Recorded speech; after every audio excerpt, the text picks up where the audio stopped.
Assalamualaikum warahmatullahi wabarakatuh. Selamat pagi anak-anakku yang saya sayangi. Bagaimana kabarnya? Semoga anak-anak dalam keadaan sehat tanpa kurang suatu apapun. Amin.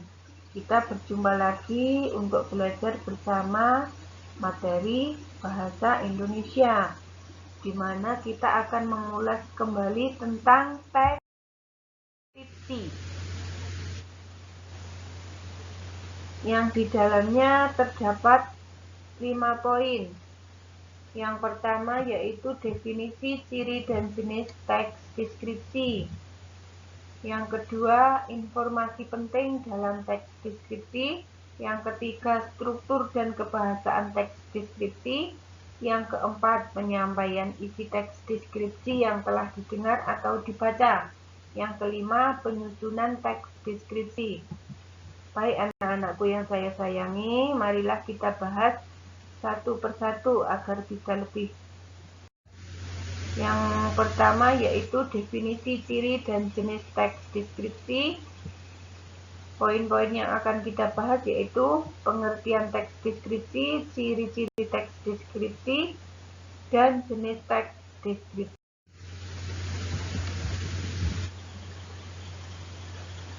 Tentunya kalian masih ingat tentang pengertian teks deskripsi. Teks deskripsi yaitu suatu teks yang menggambarkan secara jelas objek, tempat, atau peristiwa yang sedang menjadi topik kepada pembaca, sehingga pembaca seolah-olah merasakan langsung apa yang sedang diungkapkan dalam teks tersebut. Selanjutnya, ciri-ciri teks deskripsi. Ciri-ciri teks deskripsi diantaranya menggambarkan atau melukiskan sesuatu, melibatkan kesan indera, gambaran objek yang jelas, membuat pembaca atau pendengar seolah-olah bisa merasakan sendiri. Bahasa baku dan ilmiah, menjelaskan ciri-ciri objek secara terperinci. Selanjutnya, jenis teks deskripsi. Ada 2 jenis teks deskripsi, yaitu explanatory dan sugesti, di mana explanatory ini berdasarkan fakta yang dilihat langsung oleh si penulis, sedangkan sugesti kita mendeskripsikannya berdasarkan tempat, benda, waktu, atau bisa juga orang. Baik, kita lanjut. Informasi penting dalam teks deskripsi. Informasi penting dalam teks deskripsi di sini ada 3. Yang pertama, kalian harus membaca keseluruhan teks deskripsi. Yang kedua, memahami isi teks deskripsi. Yang ketiga, menemukan ide pokok setiap paragraf dalam teks deskripsi.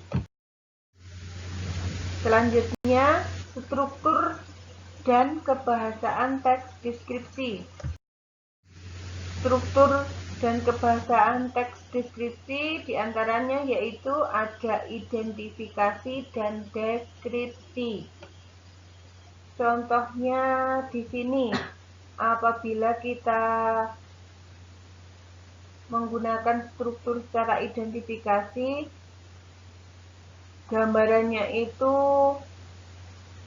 singkat ya. Misalnya seperti ini.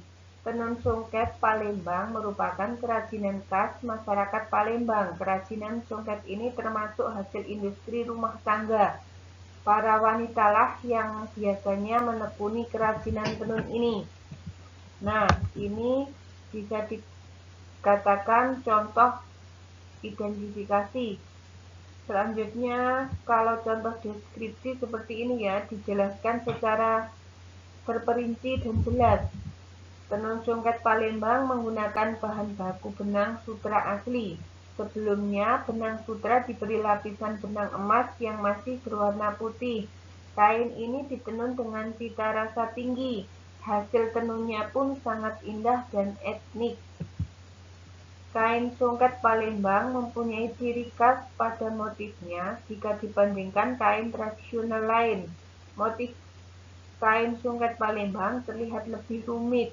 Untuk menghasilkan kain songket Palembang, seorang perajin harus menghabiskan waktu selama 3 bulan pekerjaan. Selanjutnya, kebahasaan dalam teks deskripsi. Di antaranya yaitu berisi penjelasan terperinci supaya objek menjadi konkret. Kalimat menggunakan serapaan panca indera. Pilihan kata dengan emosi kuat dalam teks. Penggunaan kata berimbuhan. Penggunaan kata sinonim. Penggunaan kata depan dan huruf kapital. Selanjutnya, penyampaian isi teks deskripsi yang telah didengar atau dibaca. Misalnya, ada pertanyaan atau disuruh mendeskripsikan tentang pohon. Bagaimanakah cara mendeskripsikan pohon tomat? Sebelumnya, kita bisa menyampaikan secara lisan atau secara tulis.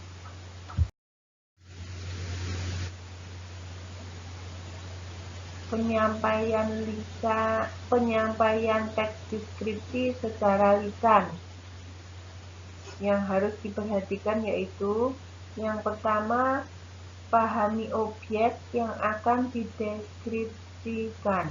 Yang kedua, hindari penggunaan kata atau kalimat kasar saat menyampaikan deskripsi suatu objek. Yang ketiga, hindari kata atau kalimat yang bersifat subjektif, menyerang pribadi atau fisik seseorang, dan menjatuhkan objek yang dideskripsikan. Yang keempat, hindari kata-kata yang mengandung cara untuk mendeskripsikan objek. Yang kelima, gunakan kalimat yang mudah dipahami. Yang keenam, sampaikan deskripsi objek secara runtut. Nah, ini selanjutnya penyampaian isi teks deskripsi secara tertulis. Yang harus kalian perhatikan yaitu yang pertama, pahami objek yang akan dideskripsikan. Yang kedua, catat atau kumpulkan informasi-informasi penting. Yang ketiga, informasi yang dikumpulkan harus mengandung karakteristik dari objek deskripsi. Yang keempat, tulislah kembali objek berdasarkan informasi yang kamu peroleh. Yang kelima, gunakan kalimat yang mudah dipahami. Yang keenam, perhatikan penggunaan ejaan bahasa Indonesia dan kosakata baku. Selanjutnya, kita masuk ke penyusunan teks deskripsi.